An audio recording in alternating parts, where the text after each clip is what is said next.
Magandang hapon, Pilipinas at buong mundo. Naitay Kapuso, pahiram po ng 20 minutes ng inyong hapon. Ako po si Boy, and welcome to Fast Talk with Boy Abunda. Sa lahat ng kasama ho natin sa Facebook at YouTube, sa lahat ng mga nakikinig po sa DZWB, welcome to the program. Today, we remember the great Mother Lily Monteverde. Pero bago po yan ay punta ho muna tayo sa For Today's Talk dahil mainit po itong pinag-uusapan. Bel, hindi ko makita ang first word.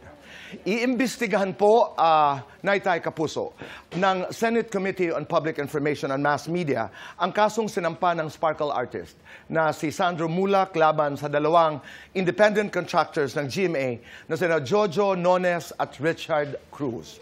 Magaganap ang pagdinig ng Senado bukas, alas 11 ng umaga. Ayon sa Committee Chairperson Senator Robin Padilla, ang layunin ng investigasyon ay para mabigyang linaw ang naturang kontrobersiya dahil sa isa itong public information. Kinumpirma ng GMA Network na magpapadala ito ng kinatawan sa pagdinig. We reached out to Attorney Maggie Abraham Garduque, ang abogado ni Jojo at Richard, at kinumpirma niyang nakatanggap sila ng imbitasyon mula sa Senado. Ayon kay Atty. Maggie, hindi dadalo sina Jojo at Richard sa pagdinig aniya. May kinalaman daw kasi sa policies ng TV networks at artist management agencies hinggil sa mga reklamong harassment and abuse ang pagdinig. At wala namang personal knowledge sina Jojo at Richard tungkol dito dahil hindi sila mga regular employees ng GMA Network. Dagdag ni Atty. Maggie, iniimbestigahan na ng National Bureau of Investigation, NBI, ang criminal case na sinampa ni Sandro Mulak. Kung dadalo daw sina Jojo at Richard, maaari pa silang matanong tungkol sa kaso, which to her will be tantamount to cross-examination na dapat aniya ay ginagawa sa loob ng korte. We also reached out to Sandro Mulak para kumpirmahin kung dadalo siya sa pagdinig pero wala pang sagot ang kanyang kampo sa amin. Yan po ang pinaka-latest na balita. Ito'y ang dasal ng industriya ay sana'y balutas. At, you always learn an important lesson mula sa mga pinagdadaan ng ganito ng industriya. Samantala ngayong hapon, we celebrate the life and legacy of a passionate pillar of Philippine entertainment industry, si Lily Yu Monteverde, o mas kilala sa showbiz bilang Mother Lily. Siya po ay pumanaw nitong linggo, August 4, ilang araw lamang ito matapos pumanaw ang kanyang asawa na si Remy Monteverde. Ang tawag natin doon ay si Father noong July 29. She would have been 85 years old ngayong August 19. Bata pa lamang si Mother Lily, pinangarap na niyang maging bahagi ng showbiz. She was a fangirl na nag-aabang ng ilang oras sa labas ng gate ng movie studios. I'm supposed to go there para masilayan lang ang kanyang mga iniidolong artista. Balik lamang po ako ng konti mula sa pagbebenta po ng popcorn kasi nagbenta po ng popcorn si Mother Lily. Siya ng sapat para makaipon ng pera para bilhin ang rights ng Hollywood film na All Mine to Give para maipalabas dito sa Pilipinas. Ito po yung kanyang unang pelikula na kumita kaya siya nakapag-produce. Mula sa puhunan po ng 7,000 pesos, kumita ng pelikula, ang pelikula ng kalahating milyon, which was a big amount of money during that time. Dito na nagsimulang umusbong ang kanyang karera sa industriya at itinatag ni Mother Lily ang Regal Films noong 1973. Noong 1976, nailabas ang unang pelikula ng Regal na Magsikap Kayod sa Araw, Kayod sa Gabi. At mula noon ay nakapag-produce na si Mother Lily ng halos 300 pelikula. She was strong-willed. She was brutally honest. She was funny. She was kind. And she was always motherly. Personally, I would not forget the way Mother laughed and the way she treated people. She was a kind person. Hindi lamang po siya isang boss. Naging ina rin siya ng maraming artista at mga manggagawa sa industriya. At dalawa po sa kanyang pinakamamahal na Regal Babies ang makakasama natin ngayong hapon. Naitay Kapuso, please welcome Sunuki Serna and Miss Alma Moreno. Hi, Tito Bo. Kuya Boy. Magandang hapon. Magandang hapon. Kumusta kayong dalawa? Eto po. Nagluluksa? Po malungkot. Sad, Tito Boy. It's a very sad day. It is. It is. I'm sure bawat isa sa atin ay mga kwento tungkol kay Mother. But take me back to the very first time na nakita at nag-meet kayo ni Mother. Muna? Ako, Kuya Boy, siguro nakita ko ni Mother Lily doon kay Manay Ichu nung meron akong ginawa na movie na what's this, yung movie ko na kay Manay Ichu, doon niya ako nakita. Tapos, nag-hit yun, kinausap ako ni Mother Lily. Kumusta yung unang pag-uusap? Anong sabi niya sa'yo? Sabi lang niya sa akin, gawa ka ng picture ng movie sa akin. Sabi niya ganun. Tapos, pero kung mag-alala, alagaan kita, parang anak ko na. Pero Nes, di ba, you were the first or one of the first to sign an exclusive contract with Regal. Yes, Kuya Boy. Ano yan, nung kinausap niya po ako, dahil batang-bata pa ho ako noon, siguro 17 pa lang ako, 17, 18. Sabi niya sa akin talaga na, pero alam mo, sisikat ka pa, ako sikat ka na ngayon, mas sisikat ka, alagaan ka namin, iko-contract star ka namin. Pero siyempre nagpaalam ako kay Manay Icho that time, kasi si Manay Icho sa akin ng unang pinayagan ako sa ni Crown 7, pinayagan ako. Yun, may ginawa po ako sa kanyang walang karanasan. Yun ang unang-una, tapos nag-boom, kumita. Sobrang kumita, pero sobrang pag-aalaga, tapos pag medyo ninenervous ako, nagbabantay siya sa set. Na nanay, kasi syempre, baby pa ako, yung magsusuot ka ng medyo sexy. So binabantayan ka parang nanay? Binabantayan ka niya bilang nanay. Syempre, nakaalalay siya. So mararamdaman mo sa kanya yung pagmamahal niya sa artista niya. Cookie, ikaw, binabantayan kayo ni Mother? Yes, Tito Boy. Nako, para siyang si Mami Mila. Parang, kaya nga, I really feel that she's my second mother talaga, Tito Boy. How was the first meeting? First meeting ko po, kasi ang nangyari, Tito Boy, they got me for the cover of Mr. and Miss with my favorite then, si Leif Garrett. Thanks to Tito Nestor Cortero, who was my first manager. Nakita po ako ni Mother Lily from that cover na inspire siya to get us underage, Maricel, Dina, and myself. To form the first batch of Regal babies. And then, so nag-meet up po kami doon sa kanyang popular, ever-famous, unforgettable Mother China restaurant. Everybody knew Mother China. Lahat ng mga artista niya nandun. Siguro sabi ni Mother ngayon, ayan, pinagkukwentuhan nila ako. Dapat, maganda. Ay, Tito Boy, thanks. Nakatawa ako. Kasi ilang days na akong parang spaced out because of, syempre, di ba, this is not, we love her, we miss her dearly. But going back to the kwento, nakwento ko to kay Ate Nes kanina. Inaano ko nga kung dapat ko ba, maybe I shouldn't really, use the exact words, pero cute yung meeting namin. So, Tito Douglas was there, my mom, Mother Lily, and myself. Kain-kain kami. Habang kumakain kami, before preliminary muna, parang pleasantries muna, nakapatong yung medyo medyo napagano ako napaslouch ako. Yung aking dibdib ay napunta sa plate. Tapos napansin ni Mother Lily yung aking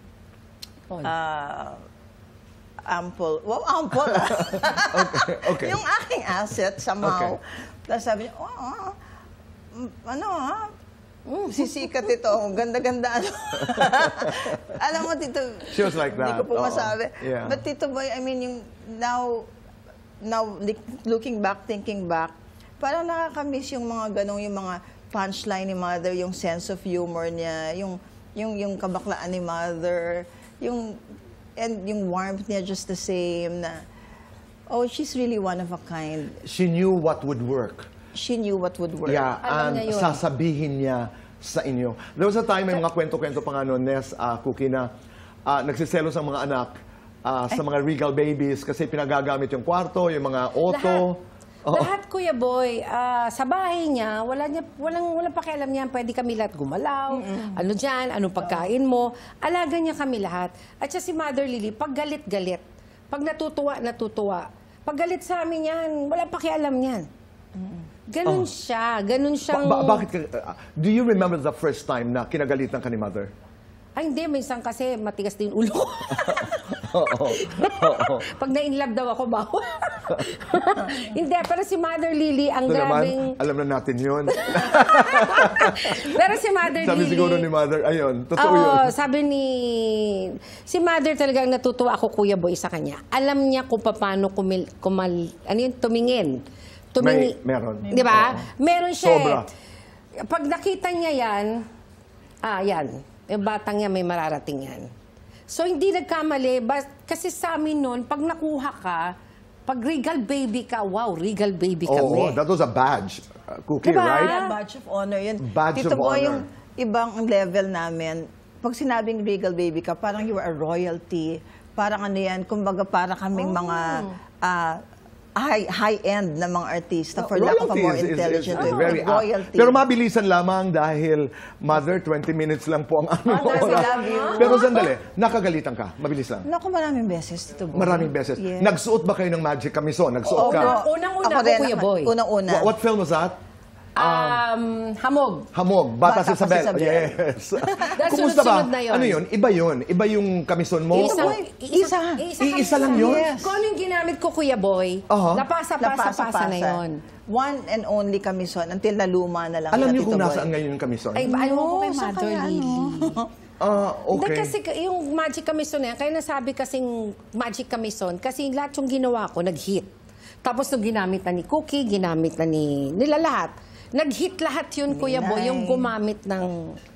Magic kamison. kamison. Sana mahanap yan. Tito Boy, sana magkaroon ng Pang-archives museum, yun. ni Mother Lily. Sana for mahanap us ni to never Rosel. forget.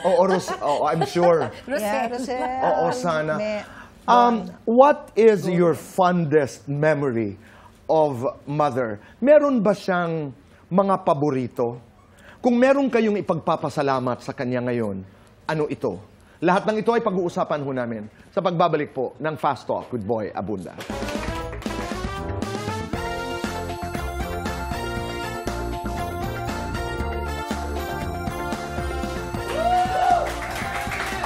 We're back in the show. In many ways, binago ni Mother Lily ang ating industriya. Yes. Nes, yung funny, fond memory ki Mother, ano? Ay, nako. Kuya Boy, siya lang ang nakakitaan ko ng ganun sa talang buhay ko. Yung may kinakausap siya ng ilan sa telepono. Mga ilan? 3? 3, 4. Okay. Maniwala ka, Kuya Boy, nakaipit yung isa dyan, may kinakausap siya dyan. Paano? So nakikipag... Usap siya, ano, bakit ganyan? Ano ganyan? Tapos, ay, oo nga. Oy, naku, sorry ha, hindi ikaw yun ha. Hindi ikaw yung sinabihan Tapos ko. next, no? Pagdating, ano ba ginawa niyan dyan? Bakit napakapil shooting? Bambi ka kausapin, ano yung script? Ganun. Tapos sabi ko talagang, alam mo, Kuya Boy, nandun ako lagi sa bahay niya. Siyempre, ako, katingin lang ako, sabi ko. Pagkatapos, Mother Lily, kaya mo yun. Pero hindi, kailangan kasi ganun. Para pagkatapos nun, wala na. Oh, she's a funny, lovely woman. Di ba, paano mo gagawin yung galit ka dito, nagmuga, Cookie, ikaw? Ako, Tito Boy, too many fun memories to mention. Stories. But, too many stories to mention. Pero gusto ko i-second the motion yung kid Atines. Nakakatawa talaga yung isa-isang telepono, galit na galit siya. Tapos sa isa naman, gayahin mo nga. Gay, baka nagaya ka galit na galit. Baka galit, mag-galit si mga... Hindi, matutuwa yun. Hindi, di ba yung isa, Joseph, ganyan siya. Pagdating naman dito sa kabila, hello, baby, hello. Ano, kamusta ka na, baby? Pupunta ka na ba dito, baby? Ako yung kausap niya sa kabila. Tapos magbabaan daw ng telepono, naku, bagal-bagal kumilaw. Joke. No, pero love naman ako ni Mother. Oo naman. Tayong lahat. naman. Kaming lahat. Kuya Boy, yung masarap. Ito ba wala siyang favorite Yeah, sa... yeah. Wala siyang favorite. I don't think so. Wala. Tatines. Ikaw. Wala. Ay, sa panahon ko, wala akong nakita kay LT, ako, Rio. Alright. Wala akong nakita na favorite niya. Siguro kung may ginagawa ko, may promotion, normal lang yan. Pag kumikita ang pelikula, nagbibigay ng bonus. Ay, yes, Tito Boy. And she was generous. I know she would bring you guys abroad. Abroad. Nagbibigay My siya. personal experience with her, Hong Kong, US. Tito Oo. Boy. At grocery, paano? Grocery. Nando kami sa Sa Maynila. bahay naman siya pwede ko grocery. Pag sa bahay niya mag-grocery ka Hindi, pwede. Hindi, sa bahay na Pwede pwede rin. ka mag-grocery. Pero sa Pero grocery, Tito Boy, ano yung meron ginagawa siya niya? sa Maynila. Ay, sila. Tapos kami ni na Gabi Maricel, point lang kami. O, point kayo kung anong gusto niyo. So kami naman, point. Uuwi kami sa bahay, Tito Boy, box, balikbayan boxes of goodies. Whatever how we generous want. she was. That's how generous she Yung was. batch kasi sa kanila, Kuya Boy, bata yung batch nila. Okay. Pag nauna kami ng ilang sila, kayo na yung sumunod eh. 3 kayo, di ba? Last conversation with mother. Ako, Tito Boy, November of last year. How was that? What did you talk about? Tito Boy, alam mo nakakatuwa kasi her mind was very sharp. She was making fun of my mga dance moves sa Always Snooki. Ginagaya niya pa, Tito Boy. Ah.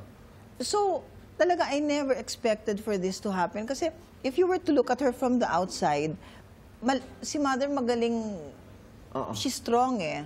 So she maybe put up that front na, I'm okay, para hindi kami mapanghinaan ng loob.